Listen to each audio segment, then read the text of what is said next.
Hello and welcome to My Mom's Basement, presented by Barstool Sports. It is Robbie Fox and Clem back for another Andor and Last of Us recap, here with a special guest from Screenrant, a guy that we've both known for years now, Liam Crowley. And if you're listening on the audio feeds, not watching on a video feed, not the Liam Crowley from Barstool, our other friend, also from Boston, now living in New York City, Liam Crowley. You have so many similarities. You know what's funny? I want to tell the origin story of how me and Barstool Liam Crowley got connected. When I was in I want to say senior year of high school and Instagram came out with group chats, I put all the Liam Crowleys I could find on Instagram in one group chat. And at the time, Liam Crowley from Barstool was just like an intern for Pardon My Take.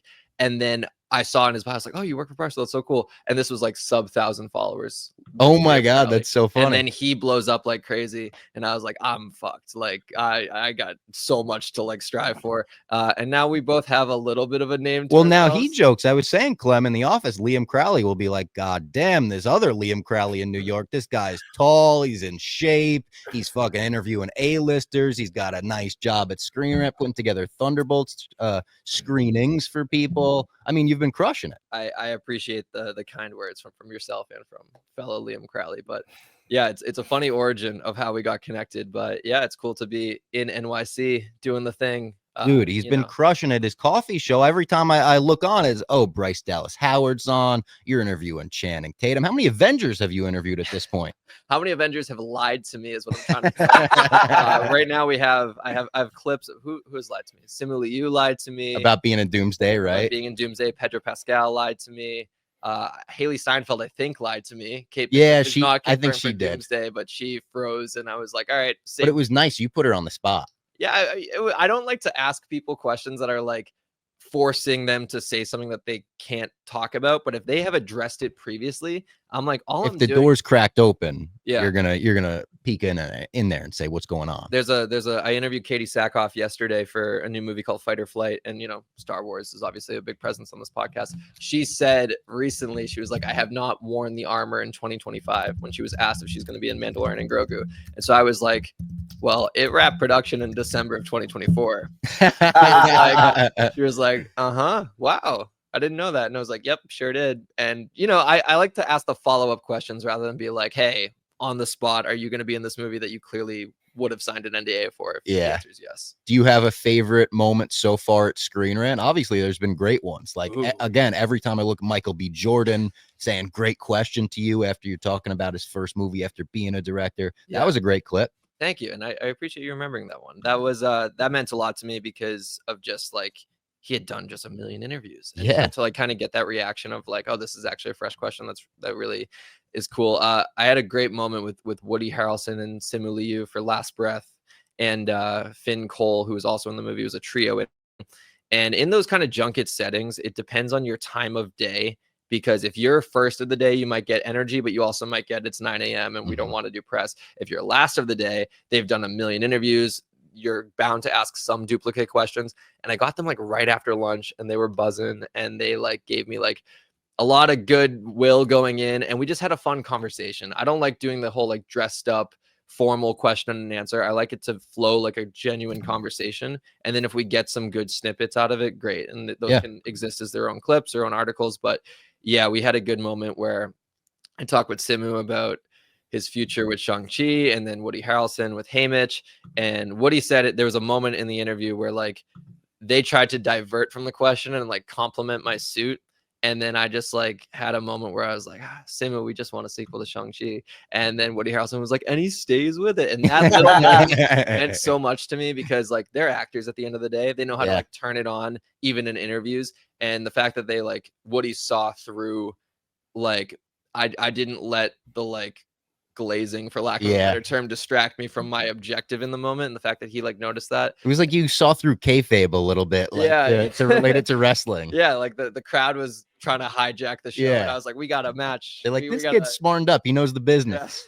They tried to Jedi mind trick your ass, and they're like, oh, he's a little too smart for that one. Yeah, no, he was Watto on their ass. He said that those tricks don't work on me. Speaking of Watto, speaking of Star Wars, I got to say right off the bat on the podcast, thank you to everyone that tuned into the 24-hour May the 4th stream. Thank you to Stella Blue for sponsoring it. Thank you to Clem and all of the guests for coming on. Here's a relic from the stream, the 1,048-piece Lego Baby Yoda that I built at like 4 in the morning. I thought it would take me an hour or two. It took me like 3 hours, 59 minutes. Jake Bass was in the room with me. He goes, I ran a marathon in less time it took for you to build that. I was like, motherfucker. But it was a great time. It went way better than I imagined it. Like the night before, I was like, what if Nick Hamilton and Jake Bass put so much work into this with me and we have like 17 concurrent viewers the whole time? I was like, 4 in the morning. Are we going to have anyone in the chat? We never dropped below 100. Even at 4 or 5 in the morning, we had 500 at certain points. The videos did way better than I thought they would. The interviews during the stream were super fun. We got Eddie to watch Empire Strikes Back for the first time. He just had the greatest observations ever. He was like, Chewbacca's a mechanic. How'd he get into that line of work? Then he started talking about how he wanted Yoda to be like his downstairs tenant as a landlord. He's like, I just feel like this guy would be a great guy. You put him downstairs. You see him when he's taking the garbage out. It was great. I would recommend people go back. Me and Nick Hamilton are going to work on a best of. I think it's going to take us a while. There's 24 hours of footage to go through. But again, just thank you to everyone that tuned in. It went better than I thought it could have gone. I hit a wall in the middle of the night. Clem got me through it. I was throwing up because I had acid reflux in the middle of the night. And we were drinking like the Stella Blue with the blue milk in it. So I threw up and it was all blue. And I just had to laugh at myself like, the fuck is this job? What am I doing right now? You blew yourself. Bob, shout out to you too, Bob. I know you won't shout out yourself, but anyone that does a 24-hour stream, like in general, let alone by themselves, like a fucking savage, deserves a shout out, along with obviously like the other guys you said that helped you out. But it was when I told AJ you were still streaming the next morning, which by the way, you said I came in the middle of the night. It was like 7 a.m. It was not the middle of the night. Hey, listen, time was, you know, just a concept at that point. Yes. So you absolutely crushed it. And like you said, everything was great. And the listeners, the viewers, whatever you want to call them, are 10s. The chat was racking up fucking W's. Oh my God, the amount of donations we were getting. I almost felt bad. And Nick Hamilton had it set up so every subscriber would hit a Darth Vader breath and every donation would hit a seismic charge. Whoa. So just in the middle of the night, you know, I'd be like putting together this Lego set, starting to fade, and then it'd be like, and wake me back up. But it was a great time. I can't promise I'm not like, hey, 24-hour stream next week. In the middle of the night, I did tweet that. I was like, I feel the pull to the dark side. 24-hour streams are so much fun. I might be a 24-hour stream guy. What's the occasion for next week? Because this was May the 4th. Well, there is no occasion because if I do another 24-hour stream, it might have to be like a year from now, May the 4th. Like it was such a slog in the midnight hours, not the midnight hours, the 3, 4, 5 a.m. hours. I mean, I thought I was going to die on stream at some point. So I was like, what's going to happen here? Am I ever getting off stream? But it was a good time. We could do 12-hour streams like that. 12-hour stream in my sleep. Like that was easy.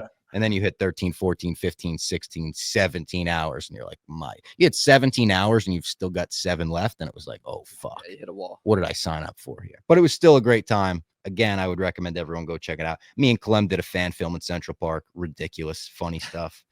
And then before we get into The Last of Us and Andor this week, I did want to touch on the Thunderbolts stuff. So right off the bat, let me say, like, if you haven't seen the Thunderbolts and you really don't want it spoiled, I mean, you might have gotten it spoiled because Marvel Studios is spoiling it everywhere, but maybe skip forward like 5 minutes in the podcast, okay? So I'll give everyone a second, but the way Marvel has changed the marketing for the Thunderbolts less than a week after it was announced is pretty shocking. So we'll talk spoilers now. They're just revealing the title. The asterisk at the end of Thunderbolts is The New Avengers, which is the end of the Thunderbolts movie. It is like a big part of the ending. And it's just been changed everywhere. And I feel pulled in either direction because I love the viral marketing they're doing. The videos of Sebastian Stan at the bus stop, putting the thing over. Yeah. I love the copyright logo that's now on the Avengers. It's on the Avengers Twitter, right? That's great. Yeah. The Twitter, the Instagram, playing into this like team rivalry before Doomsday is such a great idea, I think.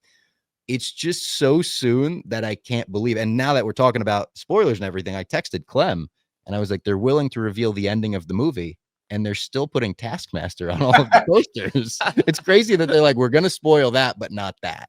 Yeah, Taskmaster's on the poster that says The New Avengers. Correct. I'm like, she never been. I don't even think she was a member of the Thunderbolts. No. Like, she got killed before that was. That's true. It's hilarious too because I think you mentioned I hosted a screening of Thunderbolts in 40X at Regal Times Square last Tuesday, and it was great. Robbie came, Jake Bass from Barstool also came. We had a packed house. We had like 300 people, which was awesome, and I was under so much. I don't want to say pressure, maybe pressure I put on myself, but like I just know how the Marvel machine works, and I was like. One thing I forgot to say in my intro is like, this goes without saying, but no photos, no audio recording, none of that.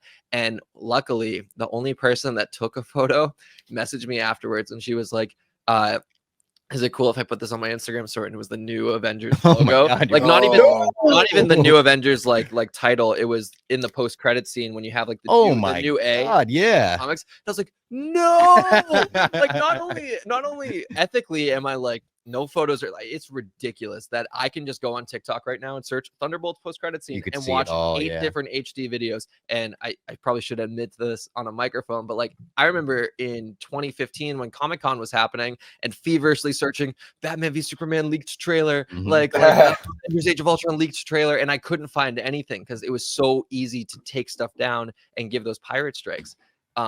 But nowadays it's like everything is just, you can watch the full movie on TikTok. I'm like, this is terrible. But on top of that, I'm like, this is 3 days before the movie comes out. Do not put that on your Instagram story. Use logic.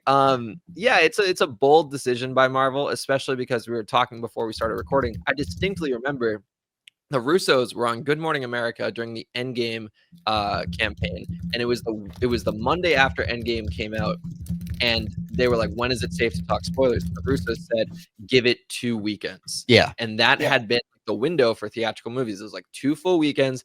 After that, we're probably going to start to put the Battle of New York. What did they call it? Not the Battle of New York. So that was 2012. Yeah, it was the Battle of Earth. Didn't they call it? Battle for Earth, Battle for Upstate New York. Yeah. It's like they started to put those snippets in the trailers, but it's like $76 million opening weekend domestically. It does seem like all right, if this thing made 150, maybe we would have changed. Yeah. But this is Do you think they're worried about Sinners too, holding so strong? I mean, like Sinners coming back to IMAX next week, kicking Thunderbolts out. I love Sinners. It's great. It's awesome. Sinners is an original property, and it was made with, I don't want to say this was not made with tender love and care, but like Sinners is like, that's Ryan Coogler's baby. Yeah. Like he put in his contract, he's getting the rights back in 20 years. And I mean, I liked when there are multiple successful movies at the box office, but in the state of movies nowadays, really only one movie can control it. Fucked up. Yeah. So I don't know. Thunderbolts will still be a success. It'll do massive overseas. And I guess this is now the time to drum up the hype because we are a year away from Doomsday. Yeah. Like, think about how clear our path was to Infinity War as far back as like Thor: The Dark World when stones are getting introduced. That's 5 years in advance. Now we have 1 calendar year, and Fantastic Four is in the summer. I don't think there's anything in between Fantastic Four and Doomsday. Ironheart, which it seems like they're just going to dump on Disney Plus. The word is like they're just like, we're going to sweep this one under the rug. Yeah. That worries me a little bit. In this era of like people kind of getting back on the Marvel train and saying Marvel's back, it worries me that they're going to see Fantastic Four and be like, oh my God, we're so back. And then Ironheart, I mean, it could be great. Who knows? They're saying Mephisto. Clem, we might be getting Mephisto and Ironheart finally. Isn't it Sacha Baron Cohen? I think it is. That's yeah. Crazy. They're saying Sacha Baron Cohen, Mephisto. I think Anthony Ramos is in it. Yep, he's the Hood. Yeah. So like, I don't know. It could be good. I mean, Clem, you're an Iron Man guy. Are you excited for Ironheart? Not really. I am excited for Mephisto. I am an Iron Man guy, so we'll see. Even you saw the Iger comments this morning where he was like, "This is." Yeah. Proof. I don't think he knew this was going to happen. I'm sure he's happy it did happen though. The Iger comments being he's like Thunderbolts is the perfect example of us going quality over quantity. It's just any project that was still in the quantity over quality. I have to see it actually on the screen be good before I'm going to get excited about it. So, but hey, Thunderbolts has given us the H word, Bob. Hope. We're going to be talking a lot of hope. I was hoping you're going to go for a different H word there. Yeah, hope is a good one. I was like, what did they give us the H word? I thought you were going Hitler there. Oh, gee, Bob. That's what Dave calls it. Dave is like the H man, you know? Yeah, that's the H man. The H word in this house. AJ doesn't even say hell, so he just says H word. So when he's singing, have you taught him the HE double hockey sticks? No, because I just don't want to hear that every single day. I mean, he says the word H word 100 times. I don't need to hear that 1,000 times. Are you surprised that they did this? Like, obviously, we were talking about it. We were surprised that they didn't even wait a week. But do you think this was always in the plans with the asterisk? Did you think Marvel marketing was like, hey, the week this comes out, we're going to reveal New Avengers to the world? I wonder if it was always the plan to get it done this quickly. I would have said again, I thought after this weekend, I think it's fine. It's kind of the spoiler, whatever you want to call it, rule. So the fact they did it this soon, but maybe like they did some dudes crunching numbers and is like, if we really want to hit turbo mode on this for the following weekend, let's just rip it off. Now, I don't know what other movies are coming out. Liam probably has like the entire like forecast of the box office for everything coming out, but maybe they're just trying to cash in this weekend instead of waiting another week or two and, more competition. May actually will be busy because Karate Kid Legends will be a big deal. Yep. Mission Impossible. Lilo and Stitch. Yeah. Oh my God. Yeah. Geez. And Lilo and Stitch is also Disney. So yeah, I guess there is a little bit. I think Lilo and Stitch and Mission Impossible are same day. That's a Barbenheimer all written all over it. Memorial Day weekends, I believe. Yeah, that's gonna be. And they're saying Lilo could make a bill, which is crazy. Oh yeah, Lilo and Stitch, like the fan base for that is insane. Yeah. Mission press tour has been. They just were in Japan, and I think they're premiering at Cannes Film Festival. I saw that next week. Oh wow! And then they have a premiere in New York City coming up. Like that, there's an aggressive. I mean, it's TC's last one. And so I mean, allegedly, that's what they say. Allegedly, but yeah, I'm a huge Mission guy, so I will be there opening weekends. Also at Cannes is Dogma is returning to Cannes Film Festival for the first time since 1999 when it was first in there because they got the rights back. Kevin Smith has been touring with it, so love to see Kevin Smith making waves again. Before we get into The Last of Us, let's tell everyone about Game Time, one of our favorite sponsors here in the basement. They don't make it easy to buy concert tickets these days. You got to sign up for the pre-sale. You get in the queue. By the time you make it through, the best seats are gone. Going to a concert should be about the show itself, not waiting in a virtual line. Lucky for me, I always use Game Time, the official ticketing partner of Barstool Sports. Not only for concerts, though. Concerts, shows, Broadway shows, comedy shows, WWE events, AEW events, anything. I mean, you could get like Francis Ellis tickets on Game Time. We looked it up one day. You could go see Francis with a discounted code on Game Time. What are you waiting for? Take the guesswork out of buying tickets with Game Time. Download the Game Time app, create an account, and use code MMB for $20 off your first purchase. Terms apply. Again, create an account, redeem code MMB for $20 off. Download the Game Time app today. What time is it? Game Time. You could go to Knicks Celtics tonight. How about that? We've got a couple Knicks fans on the podcast, and we got a Celtics fan on the podcast. Yep, Liam's from Boston. He's a Celtics guy. I wore my green. Robbie wears green. Oh, unfortunately, I got new tattoos last night, and they're all covered up, so I didn't want to like be taking things off and on. So I was like, I'll put a hoodie on over them. The issue is it's 1,000 degrees in this room. Like my ass off. Shout out Game Time once again. All right, we're gonna start off with The Last of Us this week. Liam, have you seen the whole season? I've seen up to episode 6, so I haven't seen the finale. Okay, so you're saving the finale for live? Well, they didn't send me the finale. Oh, they sent out screeners without the finale included. Yeah, I'll give some backstage insight. Yeah. So The Last of Us came to South by Southwest, which I did screening. We had an awesome interview setup room at the festival. Highly encourage anyone to go back and watch. I was watching those. That he had Pedro, and he was like, "Have you talked to Robert Downey Jr. lately?" And he said yes. He's like, "Yeah, he sent me a selfie earlier today." Yeah, and then I continued to pester him, and he was like, he got kind of nervous, and I was like, that's all that we have. And then we took the 4 photo. We held up the 4s, and it was funny. That thing went so viral, and all these fan accounts cropped me out. My photo. I was like, I don't care about me getting cropped. It's more just you're taking this photo and using it for your own likes and engagement. I'm like, you're lapping me like crazy. I got 1,000 likes on Twitter, and this fan account does 50K, and I'm like, you could have left the boy in, or they left my hand in. That was the worst part. They left the fingers.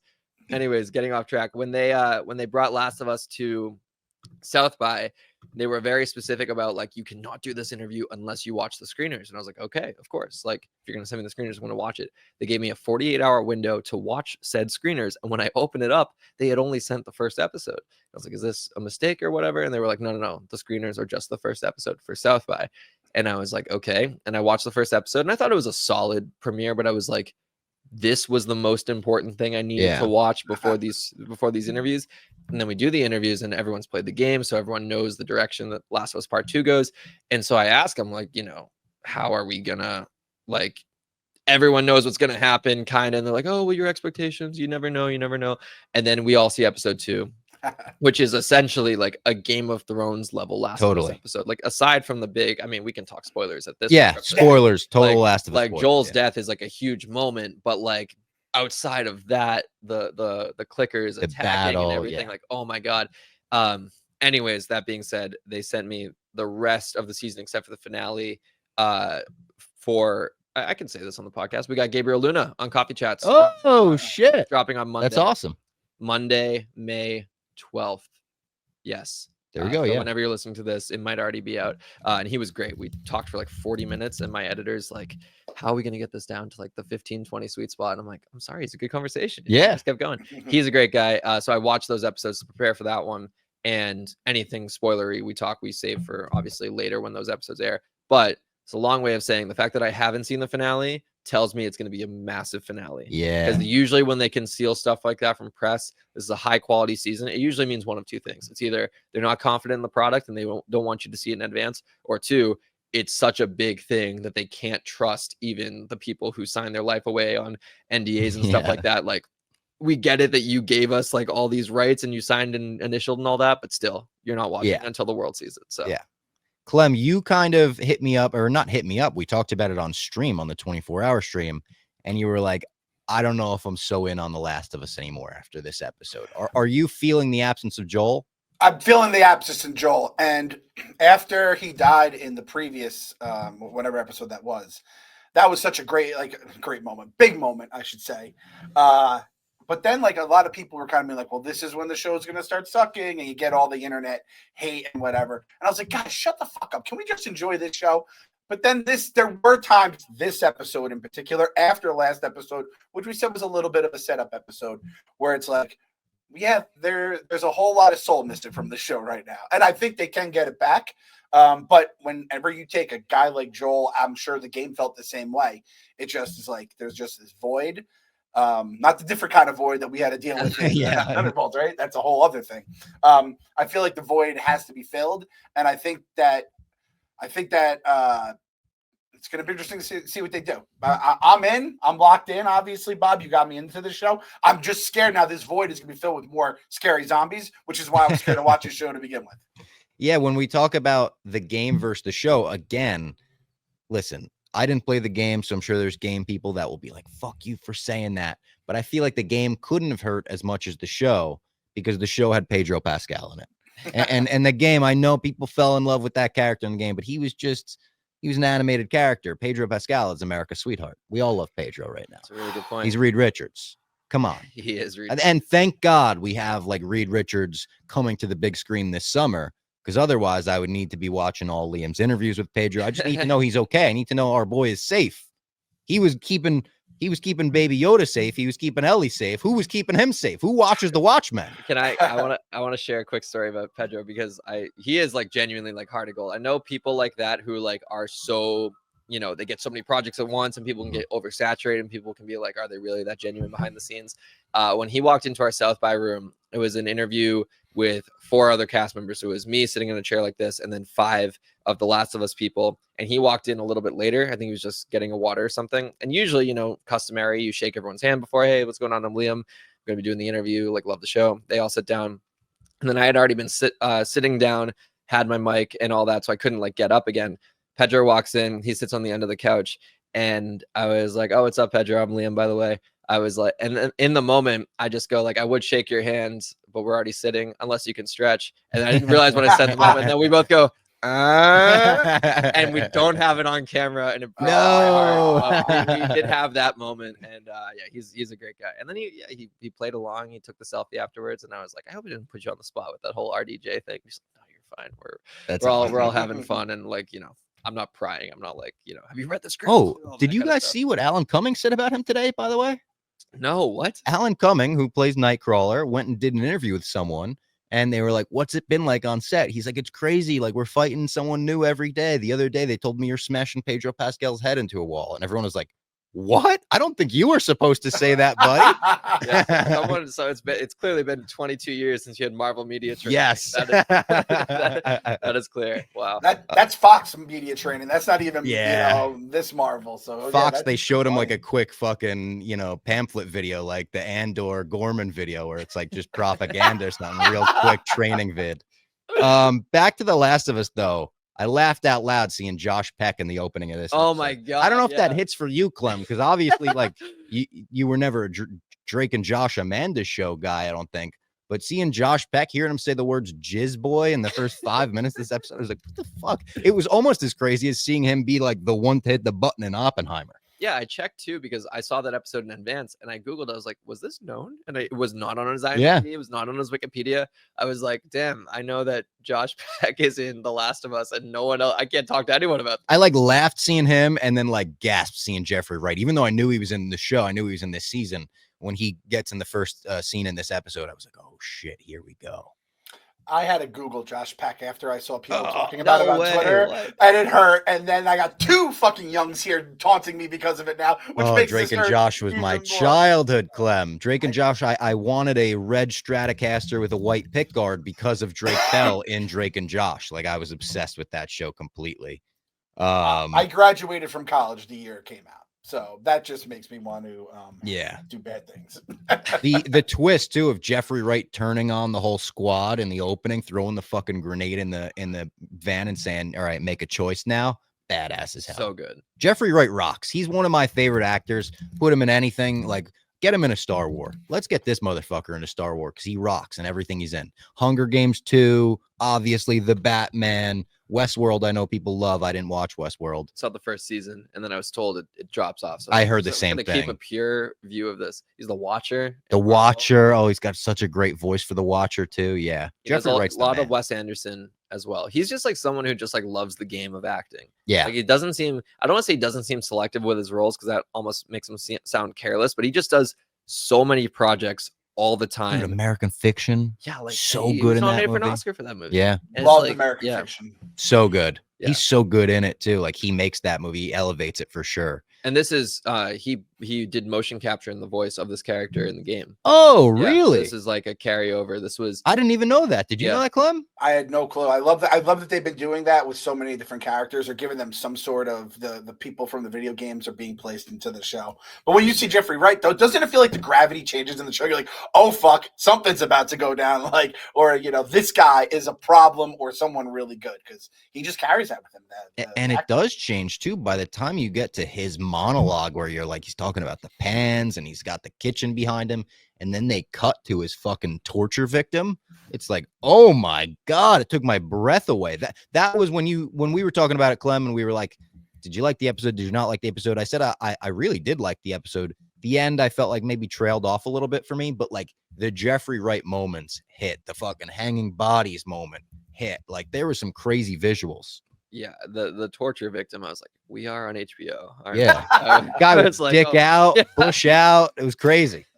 So shout out to my wife. As you guys know, we are watching this with our 10-year-old daughter right now. She saw think about that. She saw nudity in the opening, the end for nudity in the opening credits or whatever, and she goes, Sienna, when we say leave the room, you're leaving the room. And just by God's will, she was in the kitchen getting a drink.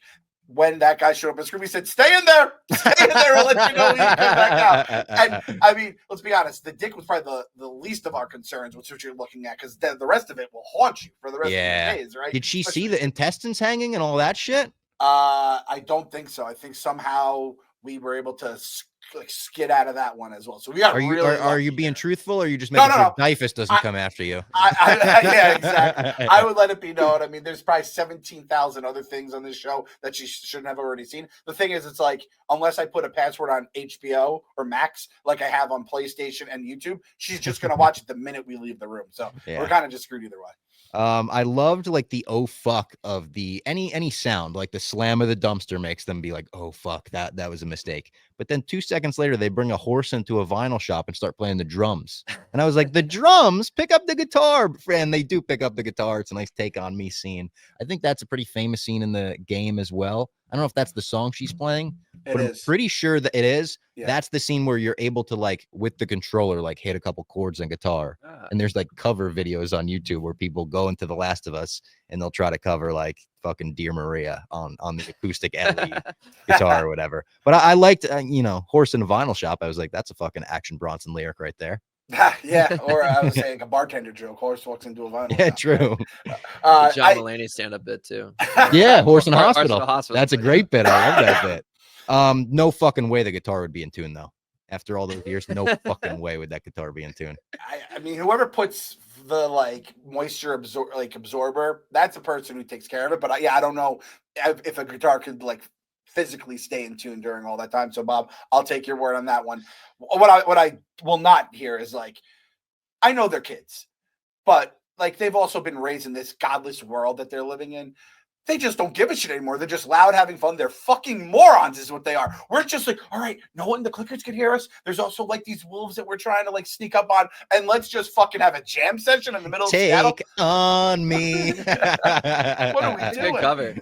Bella Ramsey has a good voice. She does. Yeah. I actually noted that in this scene where I was like, this scene had the potential to be a little awkward, I think, if not for her having a great voice. And I was really like watching her fingers, seeing if she was playing. I don't know if it was like a live performance. I don't think it was, but she seemed to know what she was doing. Like I bought that she was playing guitar in that scene. I love that. Like that's your eye too. Like, you know, this like clicker world, post-apocalyptic. I'm sure the chords are. Let's make sure, yeah, that she's fucking plucking the strings that she should be plucking in time. She's lip syncing. She's lip syncing. There's this scene where we see the wolves, and the one of them is like, I don't care if they're a toddler, I don't care if they're a baby, kill him. Him giving permission to kill a baby, another scene in the episode that kind of took my breath away. Where it was like, oh my God, I know they're bad people. I know we're in this post-apocalyptic world, but he's like, I don't care if it's a baby, kill him. Whoa. Yeah, you kind of, I don't want to say you need moments like that, but they're like, we've had so many zombie-based shows and movies, and especially like, it's hard not to see the parallels between Walking Dead and Last of Us because like, I love like the World War Z movies. I love like 28 Days Later and stuff like that. But here it's like, it's so distant into the future that we have all the different factions at once. And it's like, how do you not see the parallels between, you know, is it the Fireflies, right? Yep. Fireflies and the wolves. And then what you have in The Walking Dead with like Negan and the Sanctuary. Totally. And you had Ezekiel and his people, and it's Colt like, now joining the fray. yeah, so it's like, how do you differentiate the factions so it doesn't feel like we're mimicking factions from other IP, and it's like you have that level of like sadistic nature. And yeah, I mean, those lines make me uncomfortable. It also makes me more invested into the severity of It feels the like show. an HBO show more than, you know, just a random zombie show. Like the stakes feel higher, it feels more adult. Clem, you were never a Walking Dead guy, right? You never got into the Walking Dead? No, again, I'm not a zombie person, jump scare, horror, whatever you It's want. another one though, like this, I would be like, for the first few seasons at least, where like you would get into it because it's a human story and the zombies are, you know, in the background. Like the first season of The Walking Dead. Holy shit. The Walking Dead used to be so good that the season finale, when they introduced Negan, was the same night as WrestleMania 32. Yeah. And I watched The Walking Dead over WrestleMania. Yeah. And Robbie knows what a decision like that means. Oh, yeah. And then it all just kind of trailed from there. Yeah. Oh my God. The Negan premiere. Once Glenn was out, I was out. That was it for me. The Walking Dead for me too, like Glenn could have been Century. I know. Yeah, isn't that crazy? Oh, that's right. We were talking about that.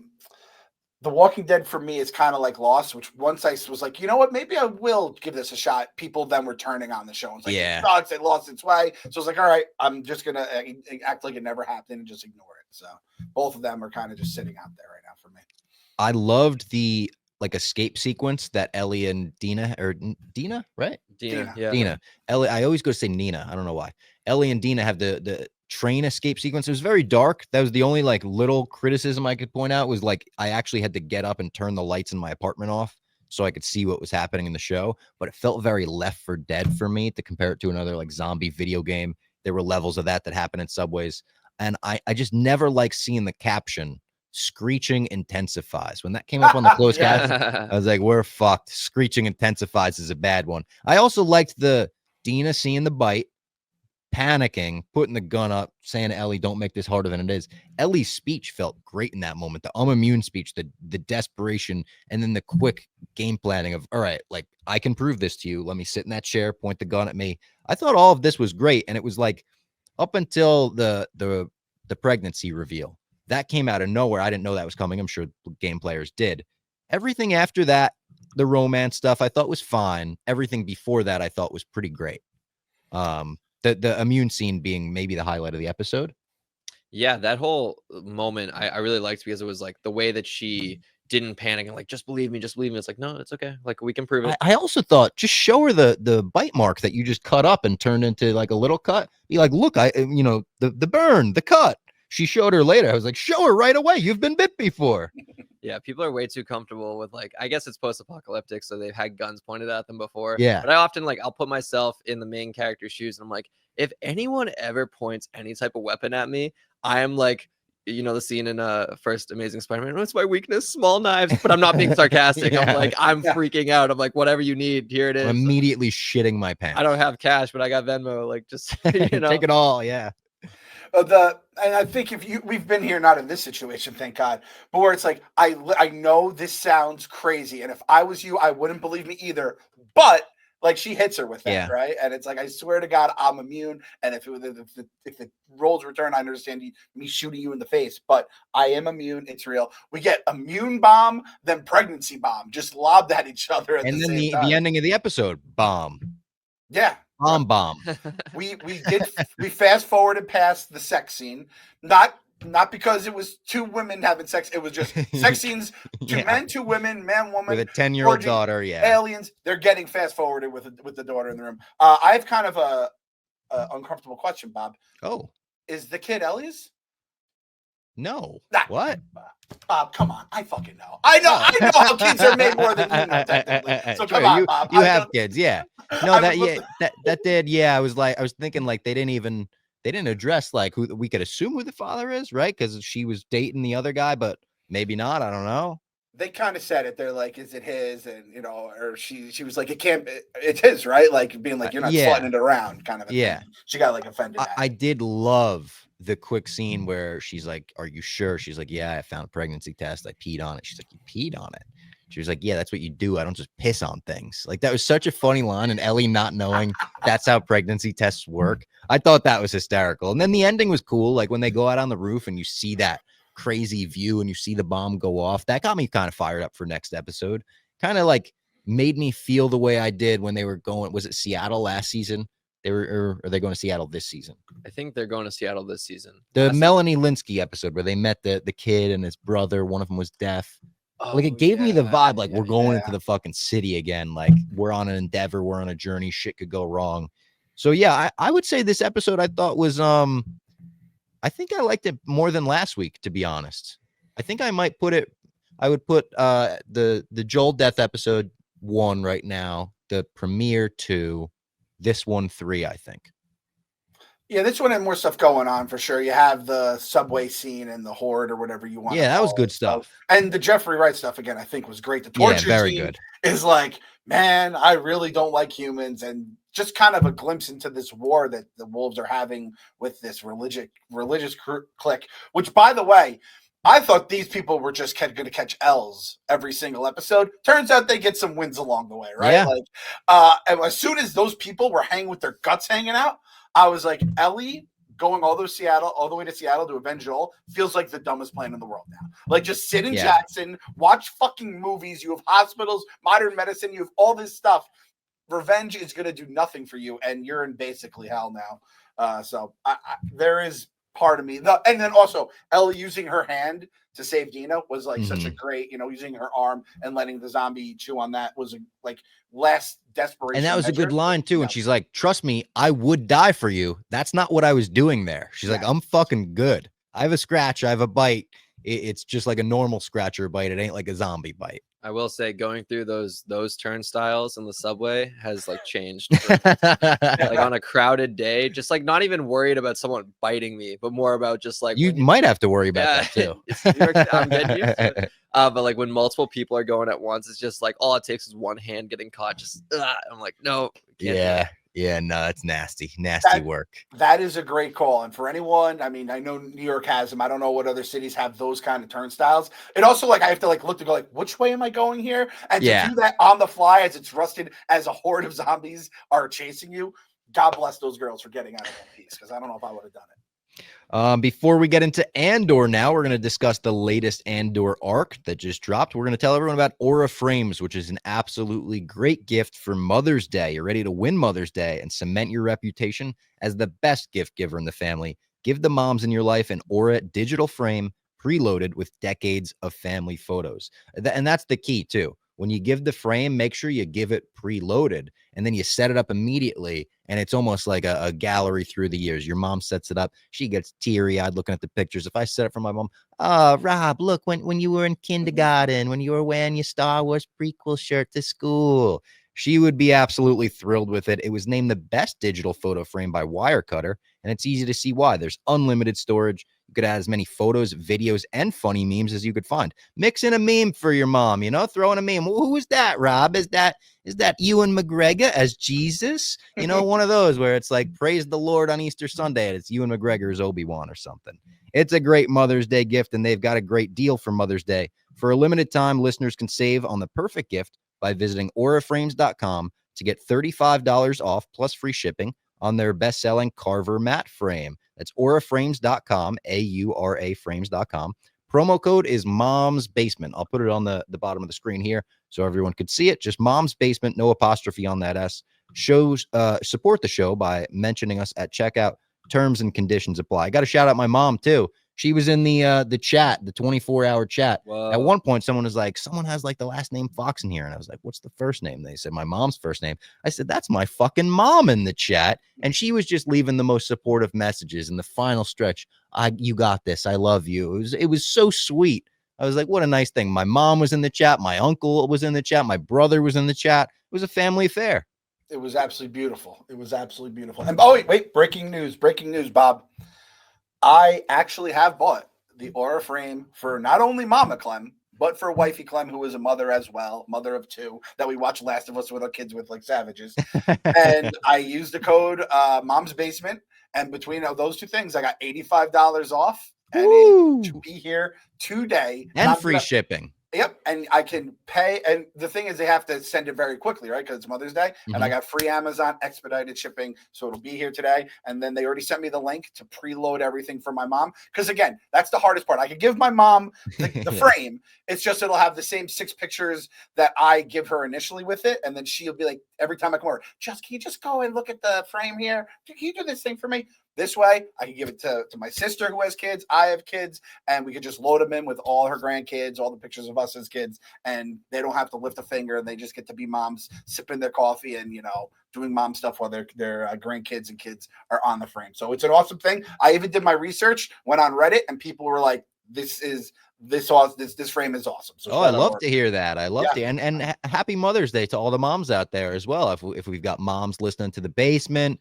Anyone out there, happy Mother's Day to your mom as well. This will be the last episode before Mother's Day. Dina, happy Mother's Day to Dina right now. Happy Mother's Day, Dina. Yeah, Mon Mothma, all the fictional moms we're talking about here. So we're going to get into Andor now. It was episode 7, 8, and 9. Now, Liam, you are not all caught up on Andor. You watched season 1, though, right? I did watch season 1. It's okay. I didn't need to give a discrepancy or a disclaimer here. It's quality content. Oh, yeah. Anytime I don't watch anything, and this is like such an embarrassment of Rich's complaint, if it's not assigned to me for work, it's very hard to find time. Yeah, watching things has become work. Yeah, and like I wouldn't have it the other way around. But yeah, like there's always screeners to catch up on. So it's like when I have free time, what am I watching right now? I'm watching Duster. I'm catching up on Ginny and Georgia. What do I have for next? Movies too. I Movies, see like half the movies I find out because Liam's doing a presser and I see it on his Instagram story. I'm like, oh, like so-and-so's in that. I got to check that out. Yeah. And so we have a very dedicated Star Wars team at Screenrant. And so like we had a whole team at Star Wars Celebration in Japan. And it's like, that's their expertise. Like, I love Star Wars. I grew up on the prequels. I love the original trilogy. I have like very fond memories of like family members. Like my uncles introduced me to the original trilogy. And like, I was one of those kids who liked the original trilogy more than the prequels, despite my generation. Cause usually it's flip reverse. Totally. And I got a model Millennium Falcon for Christmas when I was like 7. And of course it was donated when I was like 14. I was like, I would kill. I know all that stuff. My Battle of Geonosis playset, my mom donated without telling me. I still think about it. But yeah, Andor is high quality Star Wars. I love season 1, and it's just been, I have not had the time to catch up. So it's fine to spoil. I will try to catch up before the final 3 episodes, because the final 3 episodes will drop next week. Yes. Yeah. So spoilers are cool to be on the table, and I will ask my ignorant what's the Muggle in Star Wars? Is there a synonym for it? Yes, not really. No. Just a casual. Yeah, I don't know. Tatooine nerf herder or something like that. I'll ask my ignorant questions for clarification. So this season, me and Clem kind of said last week, has been very good. Don't get me wrong, very good. But maybe the first 6 episodes, I would say, not as strong as season 1. Okay. A bit of a slower, more methodical pace to it, which we knew from season 1 had a slower pace, and it's a slow burn, deliberate, methodical pace to it. This week was the arc that we needed them to have, basically, where it was like we were saying, we have faith that they're going to ramp things up and make things crazy right before the final arc, the 3-episode arc that they're putting out next week. This was what we needed. It was the kick in the ass we needed. It was the shot of adrenaline we needed. I thought episode 7 was really fucking good. Like, up to this point, episode 7 was the best of the series. And then 8, or not the series, the season.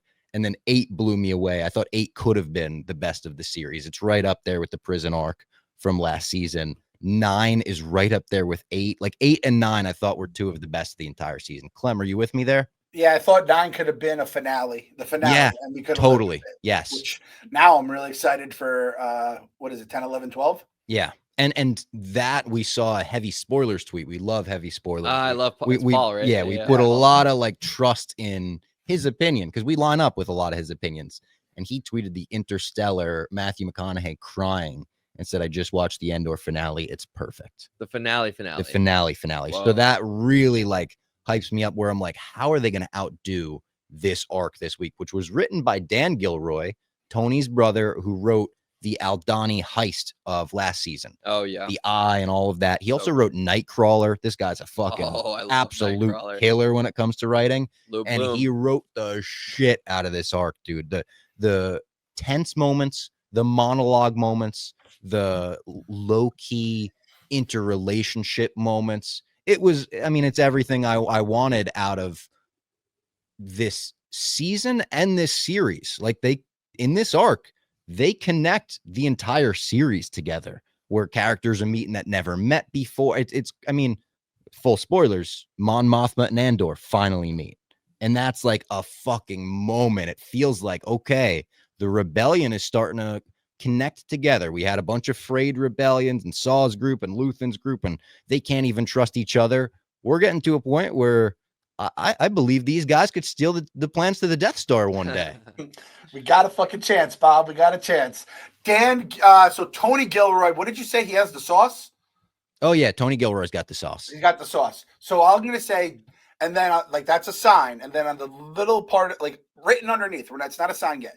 Dan Gilroy has juice. I don't want to say the juice. He's got juice. He's got juice. He definitely and their other brothers, the fucking editor, I think. There's 3 Gilroy brothers. They're all in the movie business. It's like the Hamiltons that fucking everyone can just crush. That we have with Nick. And they've got one of the Skarsgårds in this show. The Gilroys and the Skarsgårds could be like House Hollywood. I talked with Alexander recently. He's got a show coming out called Murderbot on Apple TV.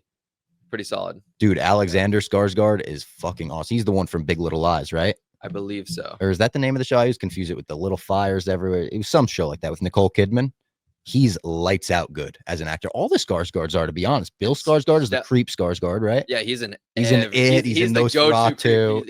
He's It. Yeah, It and Nosferatu. He had a really good movie earlier this year called Locked with Anthony Hopkins. Small little indie movie made by David Yarovesky. Highly recommend. It's like a quick 90-minute watch. And the whole movie takes place, he's locked inside a car.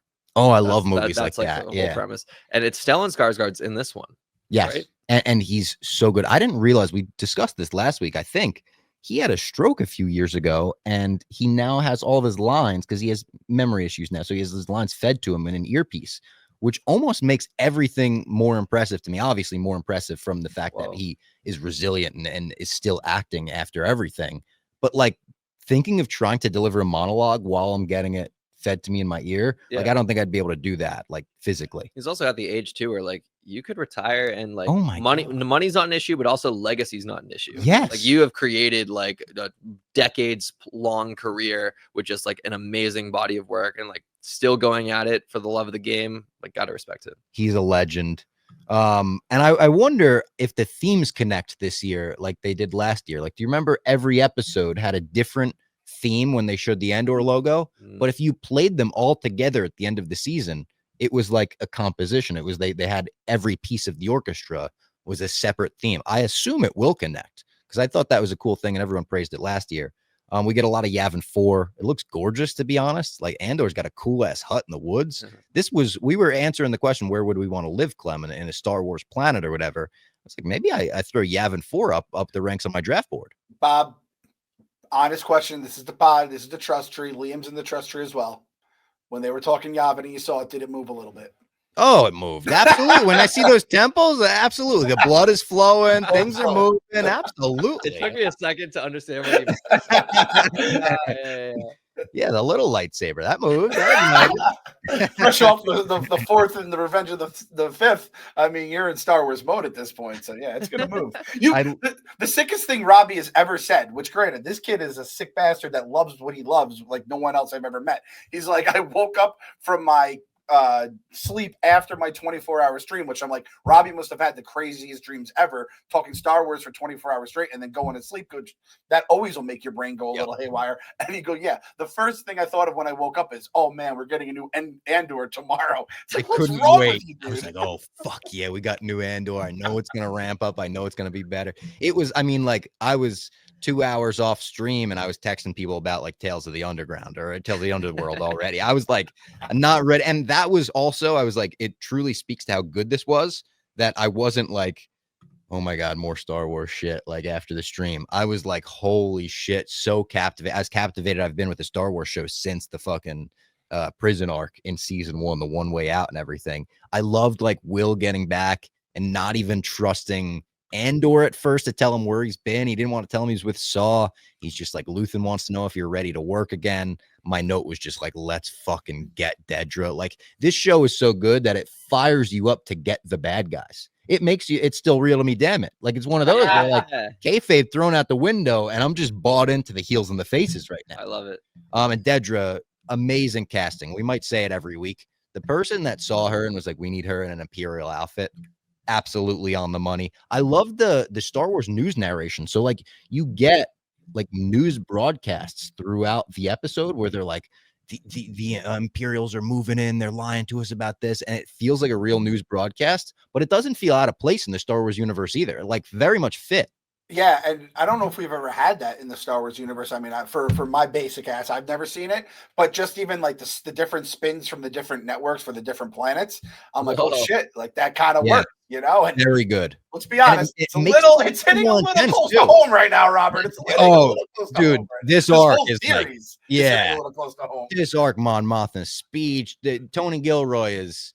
He's on the money. He's telling you what's going on in the world right now, but in a galaxy far, far away. And it's funny, again, like people will call out certain shows for being woke or don't involve politics in this, don't involve politics in that. If the show is just amazing, like Andor is, like people will point out, oh, he's definitely commenting on that. But I haven't seen like hate towards that on Twitter today. I've seen nothing but, holy fuck, that was an amazing arc. Yeah, and it needs to be natural, you know. Yeah, I mean? And it is natural. It fits in with especially a gritty war rebellion story. Yeah, where it's like you're fighting the evil empire and all that. It slots in fun. Yeah, when there's like I don't want to like agenda has become such a negative word, but there are some movies and TV shows that go in with a clear agenda. Yes, and you know that's what you're getting when you go in, and then some of like the buzzwords they hit in the dialogue. I'm like, this is not how human beings talk. Yeah, but the best ones for me are when I can watch something thinking it's one thing, and then a couple days later I'm like, I'll see something on the news or see something on the street and just be like, that reminds me of yeah. Okay. And it like reshapes, because again, no one likes to be force-fed anything. No one likes to be told like, this is our message and this is how you should think. It should just be like, we are presenting our narrative and we're gonna undercook some themes in here, and then maybe that reshapes how you think. And that's the magic of art at the end of the day. And I think Star Wars over the years has done a really good job with that, because it's based on I mean, the prequels are about trade wars. The prequels are trade. The originals, George still says, is, you know, he was talking like Vietnam, and there were themes about that. Obviously, stormtroopers is that's a Nazi term right there. So like, Star Wars has always been political to a degree, and it's just how it's played, how it's presented. Sometimes people hate it, sometimes people love it. I feel like with Andor, people love it. I think this is the one where they're like, they've gotten the way politics unfold right. They've gotten the Mon Mothma stuff right. They did Senate stuff in this arc that was really good. And even just the simple stuff of when they go to the Senate, someone has to like volunteer their time or give their time to, or forfeit their time to bail, and he has to forfeit his time to Mon just to get her an opportunity to speak. And like, that stuff is more interesting than some of the trade war stuff they did in the prequels that went over kids' heads. Yeah, and you already have the empire that's been set up, right? And you kind of, you know, we've already had Rogue One, which already takes you into this pre-New Hope world. So you can't say they're just setting this up to push their agenda. This has been the plan forever. But then you hear a line like, "The death of truth is the ultimate victory of evil," and you're like, oh man, like that fits in here. You know, it really does. Feels like it comes out of the world that they've created. We get Serial just getting dummied by Dedra constantly when she tells him to pack his bags. She's not telling him why they're on this planet Gorman. They're there for their resources, and they're going to massacre the planet. They don't care. He's just there. He's just, I mean, he's a bit of a cuck. He's just there for what, you know, whatever Dedra needs at all times. But he's starting to turn. You start to see like, all right, he's starting to feel a rebellion. He's starting to feel that his life's work is all for evil. I saw she smash kisses him too. You don't see that already. Yeah, pulls your face in and she hits him with those resting bitch lips and just nails him. I didn't realize the gravity of the scene. I don't know. I guess it was last week when they're like, it's the first time in Star Wars that they turn off the lights and kind of allude to, you know, some sex, and they're like, hanky. That was about to be the first time you see a woman throw on a strap on and just go to work on her. I'm not going to say you're wrong, but the Deadpool scene from Deadpool, the holiday scene. Yeah, Deadpool has brought this into the Disney world now, and now Star Wars has kind of gone rogue. Corrupted the mouse.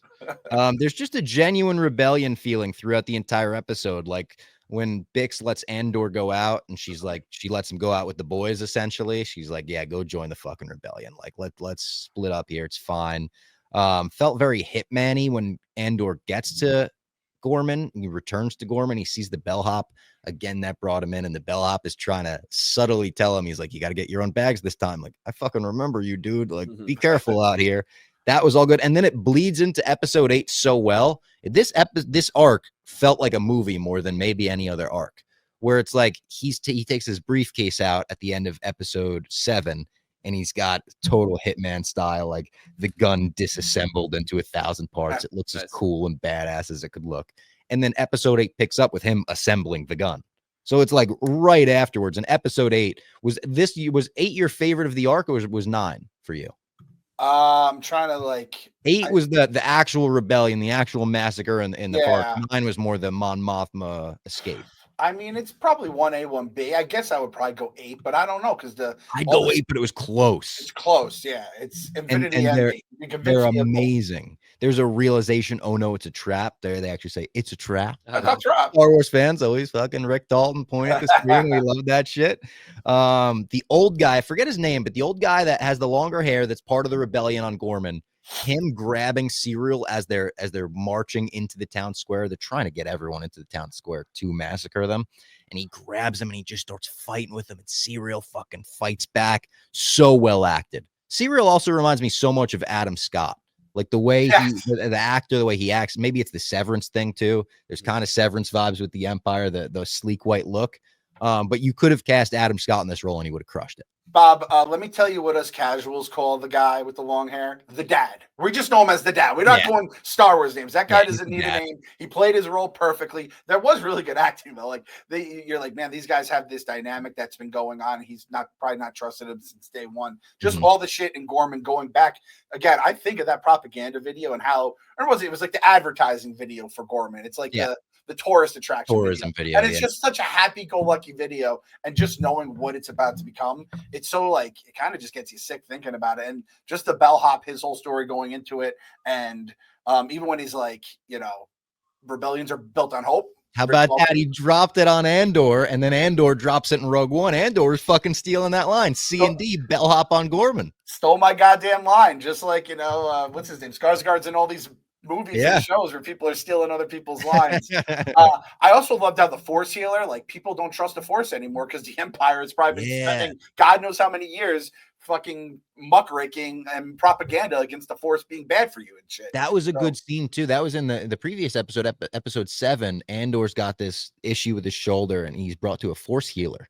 Whoa. And she like feels him. And she's like, "Thank you," and they talk back and forth. And she's like, "I basically feel the weight of like stress that he has on his body," and that's part of why Bix is like, I think she feels that he has to go off to the rebellion. He's conflicted. Do I stay with Bix and be a happy couple, or do I go do what I know is right and fight for the rebellion? That was a great scene. The Force healer was very well casted too. Just like kind of an older woman who had this, she had this aura about her where I bought in, where I was like, I think she is a Force healer in real life. I think this is just this is a documentary at this point.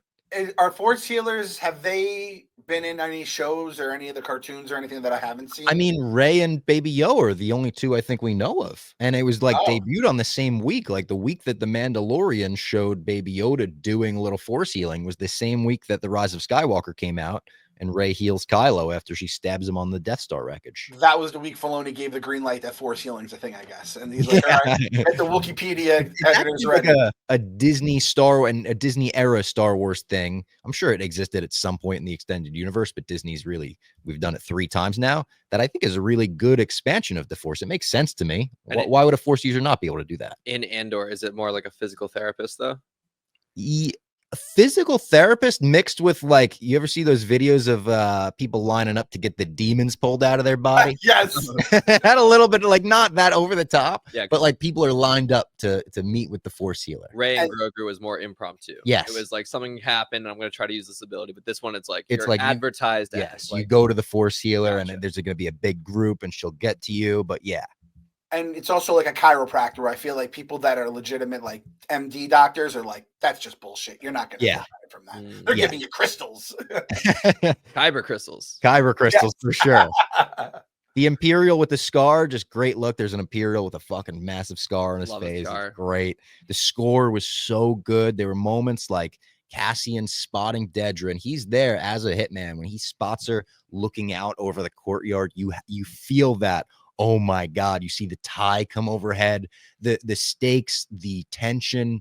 You could cut it with a knife. It was so well executed, well edited. We see a bunch of KX droids, which K2SO is one of them. So immediately I noted, I wonder if one of them is our guy. Later on, we would find out one of them is our guy.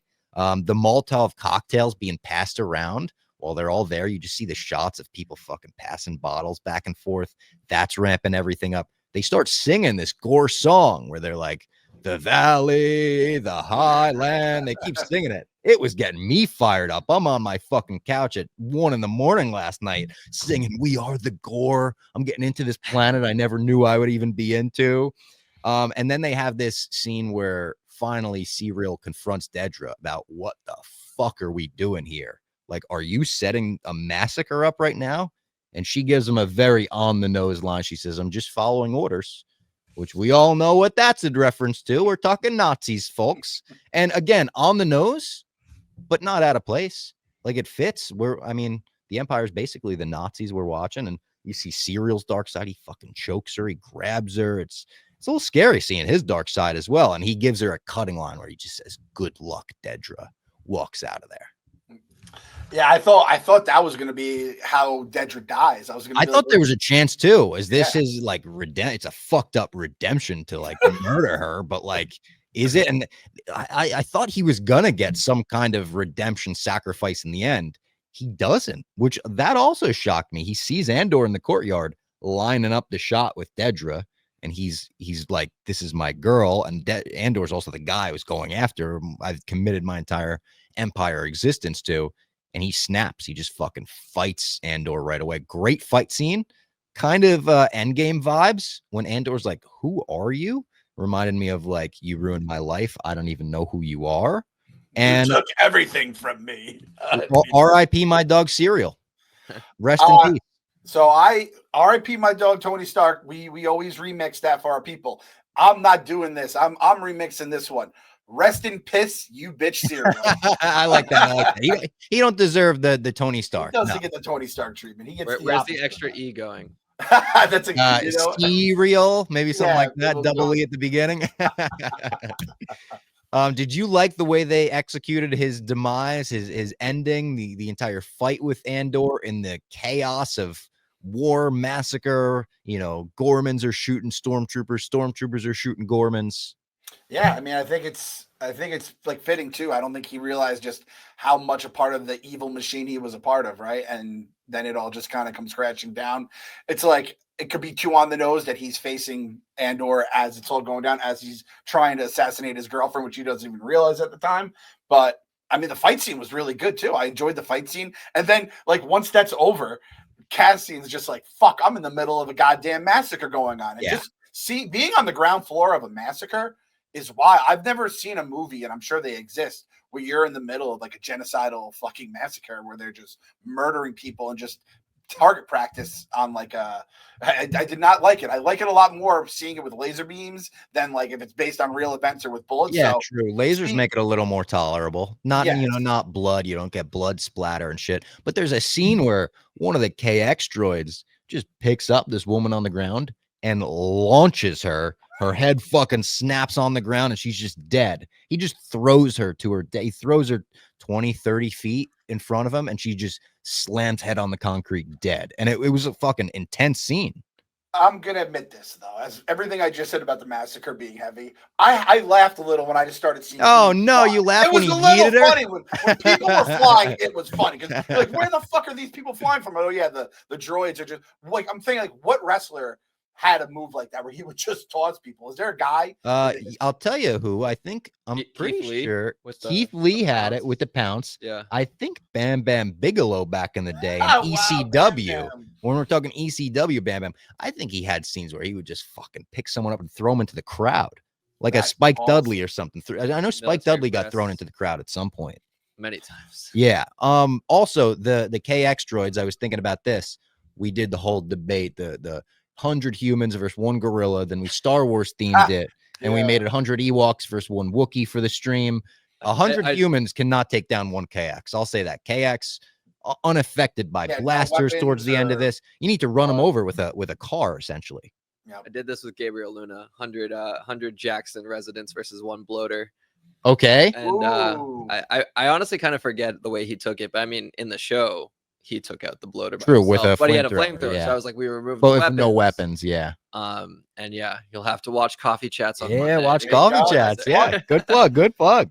I also liked the Dedra line when she's with Cyril and she says with this crazy look on her face, her eyes, she's like, "We're going home as heroes." Like she's trying to convince him still.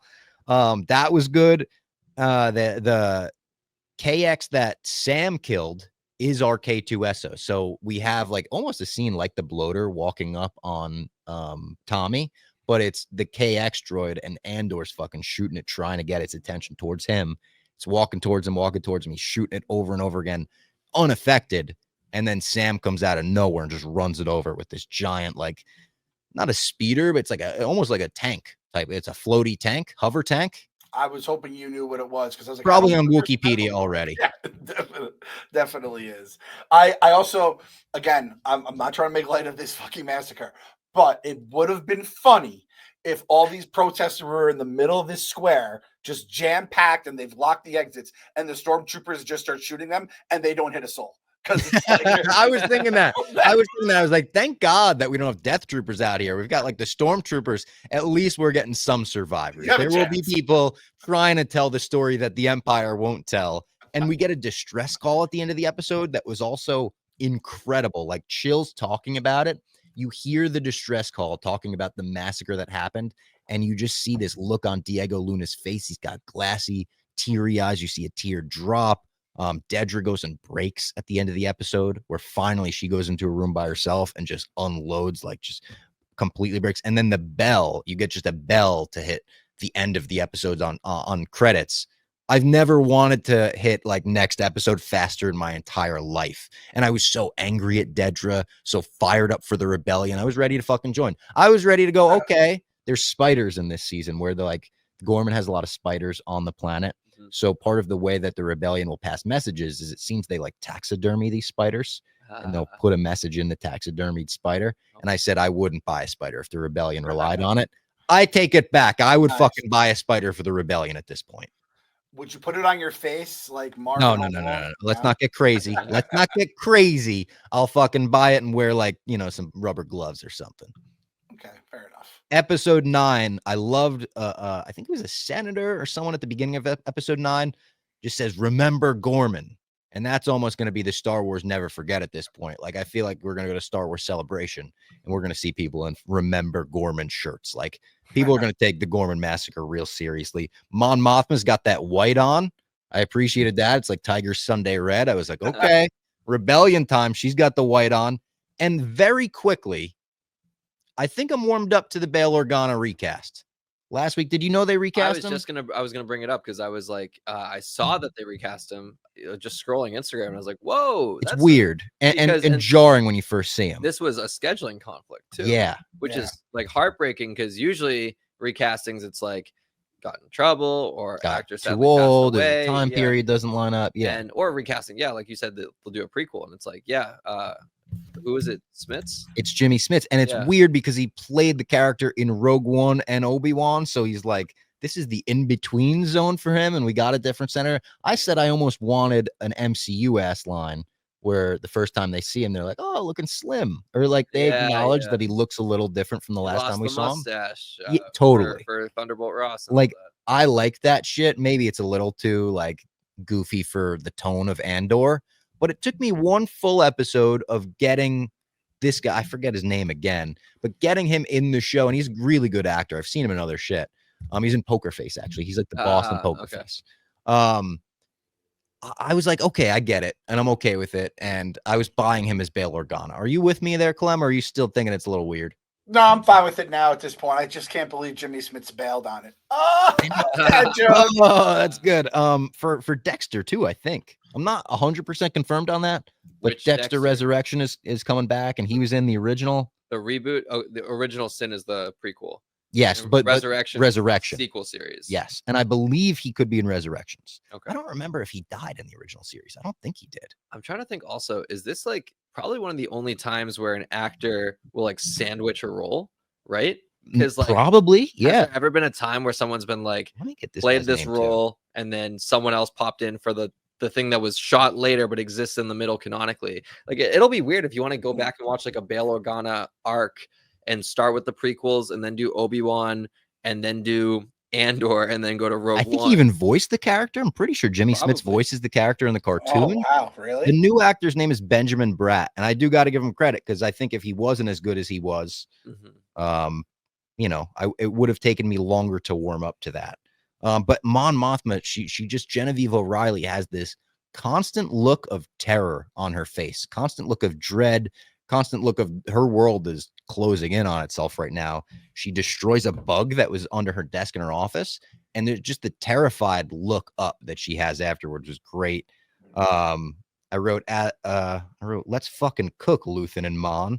Oh, they had a scene together that I thought was awesome. She doesn't know who to trust. He's telling her, I'm the only one you can trust today. Bail Organa's team, he's already got one in this team that's corrupted. You can't trust him. That was good. And then the entire post-speech extraction plan was amazing, where she's got a team provided by Bail to get her the fuck out of the Senate as soon as she makes an anti-emperor speech. She's told by Luthen, you can't trust them. I'm going to send someone in. You're going to meet up with him. He's going to say, I have friends everywhere. And that winds up being Cassian Andor. And this is what loops the entire fucking series together, where Luthen, Cassian, and Mon are all on screen together. They're all, you know, completely interwoven. It's so good. The actual speech is amazing. She has this line that gave me chills the way she delivered it. The death of truth is the ultimate victory of evil. Holy shit. And she's talking about what they won't say. She's a rebel spy misdirection. So when Bail Organa's the turncoat, the double crosser, holds a gun to Cassian and Mon as they're leaving. And the Mon's assistant, who was also working for Luthen all along, well, Agatha all along, points and just goes, "She's a rebel spy," and they shoot her right away, which I was like, brilliant. That was such a good move. And then the entire escape was just fucking awesome. I loved Andor seeing her driver. And he's like, what's his name? What's his name? She's like, Cloris. He's like, "Hey, Cloris." Boom. We got her. Boom. Smoked him. That was good shit. Welcome to the rebellion. Andor hitting that on Mon, because as soon as Andor starts murking fools, Mon is terrified. Like, she's seeing murder firsthand for the first time in her entire life. She's like, "You just shot someone." Like, she can't even speak. She could barely walk. He has to drag her. And I loved him being like, "Yeah, welcome to the rebellion. This is what you've been in on the entire time. This is what we're doing in the trenches. Like, you gotta kill some bodies. There's gonna be casualties in the Empire." Yeah, Mon, time to get those hands dirty. You won't be wearing that, like those nice Sunday whites anymore, because you're gonna be getting dirty. You're going into the mud right now. You're joining a goddamn rebellion. I'm like this with any time someone crushes a bug that they find in their office. Like, don't crush the bug. Then they know the bug's broken. Then they know you found it. What are you doing, Mon? So Yeah, I was thinking that because it goes offline. You could see the person loses it and starts, wondering what's going on. We get Melshi back. Melshi from season 1, who was in the prison with Andor.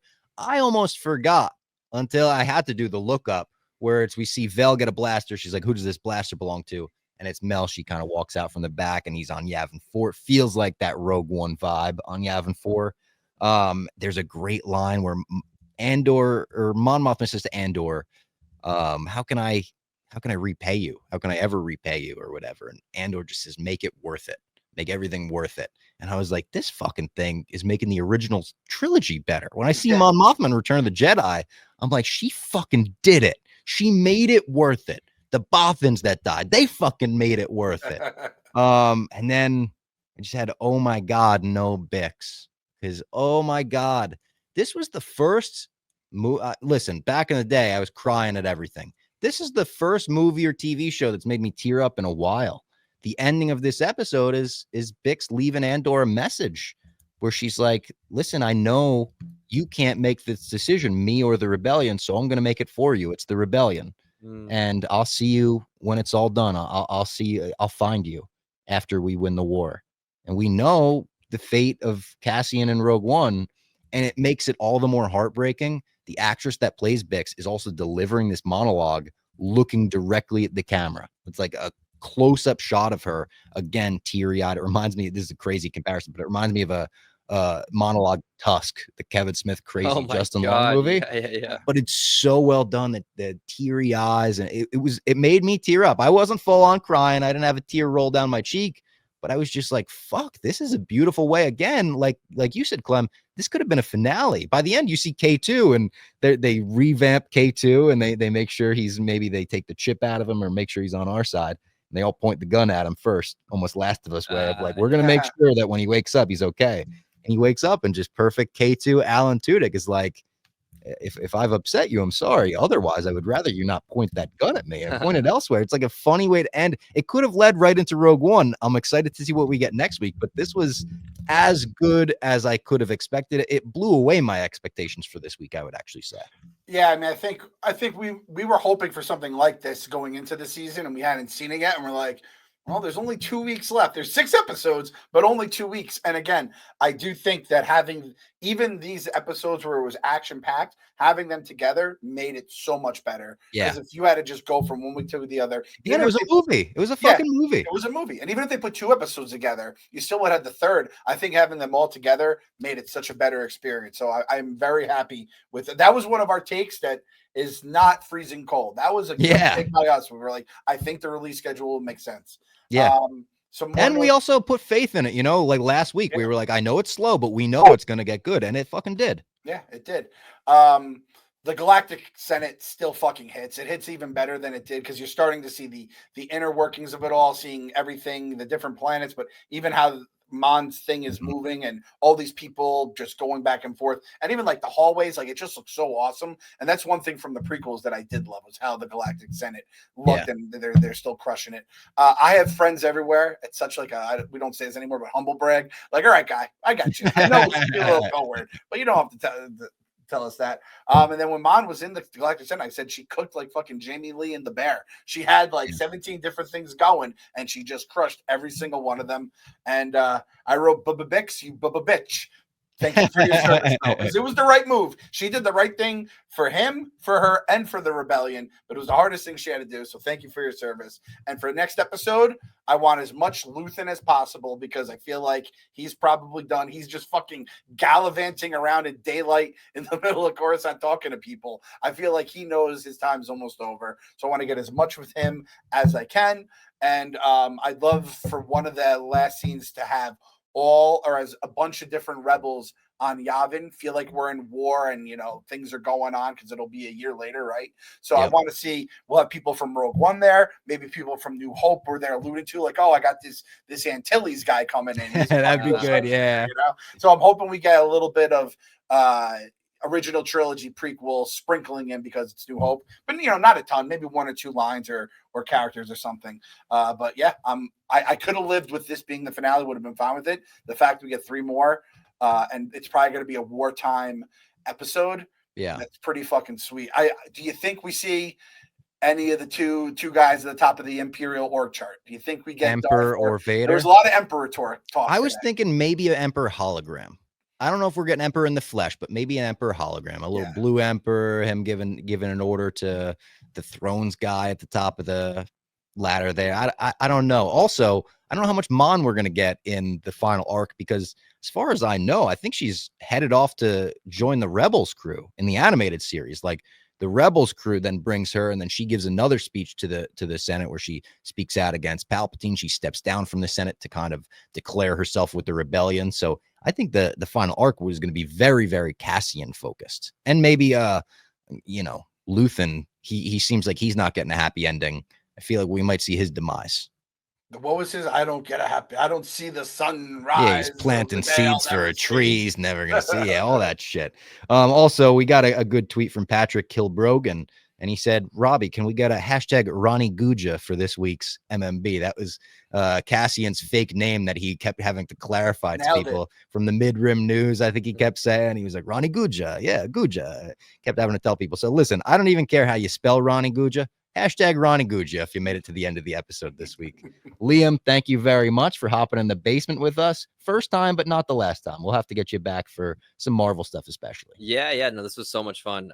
I've been a fan of Robbie's for like years. Like it's crazy to like sit down with you, because like I followed Robbie's journey. Robbie's like one of the people who, there's a short list. There's like Robbie, Chris Van Vliet, Kevin McCarthy, Brandon Davis, like, people who found a way to crack into this industry in the kind of digital age we're living in. I remember hearing all about the t-shirt designs you'd send to Barstool and all that kind of stuff. So to be genuine, like peers and friends in the industry is cool. So to be on your show means a lot. So I appreciate you. Tell the people where they could find all your stuff too.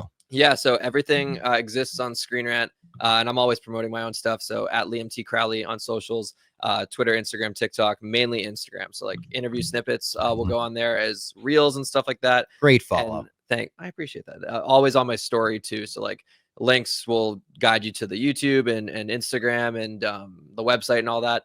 And then I'm trying to think what I have coming up that's pretty big. Oh yeah, Gabriel Luna for real on Monday, May 12th.